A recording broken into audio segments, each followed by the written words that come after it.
Ang simbolo sa pakigsaad. Heneses Kapitulo 9, mga bersikulo 12 paingon sa 13. Og miingon ang Dios, kini mao ang timaan sa saad nga akong gitukod sa taliwala nako og ninyo, og sa tanan nga binuhat nga buhi nga anaa uban kaninyo, alang sa mga kaliwatan nga dayon. Ang akong balangaw igabutang ko diha sa panganod, ug mahimo kini nga usa ka timaan sa saad, sa taliwala nako ug sa yuta. Daw unsa nga kaluoy para sa masalaypon nga tawo, nga ibutang ang matahom, lain-laing kolor nga balangaw sa mga panganod, isa ka timailhan sa pakigsaad sa dako nga Dios uban sa tawo.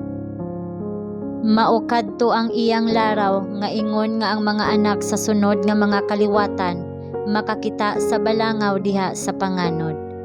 Ang ilang mga ginikanan makapasabot ngadto kanila sa kalaglagan sa karaang kalibutan pinaagi sa usa ka lunop, tungod kay ang mga tawo mitugyan sa ilang mga kaugalingon ngadto sa tanan nga matang sa kadautan, og nga ang mga kamot sa hataas uyamot nagbawog sa balangaw ug gibutang kini sa mga panganod. Ingon nga usa ka timaan nga dili na gayud niya dad-on pag-usab ang lunop sa mga tubig sa ibabaw sa yuta. Kini nga simbolo diha sa mga panganod mao ang pagpamatuod sa pagtuo sa tanan ug pagtukod sa ilang pagsalig sa Dios, kay kini mao'y usa ka timaan sa Dios nung kaluoy ug kaayo ngadto sa tawo. Ang balangaw girepresentar sa langit libot sa trono, ibabaw usab sa ulo ni Kristo, isip simbolo sa kaluoy sa Dios nga naglibot sa yuta.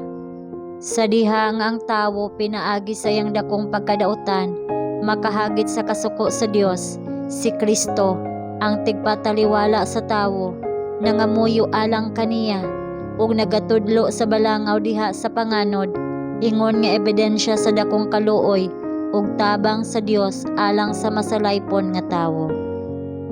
Ang mga manulunda nangalipay samtang sila nagtan-aw niining bililhon nga timaan sa gugma sa Dios ngadto sa tawo.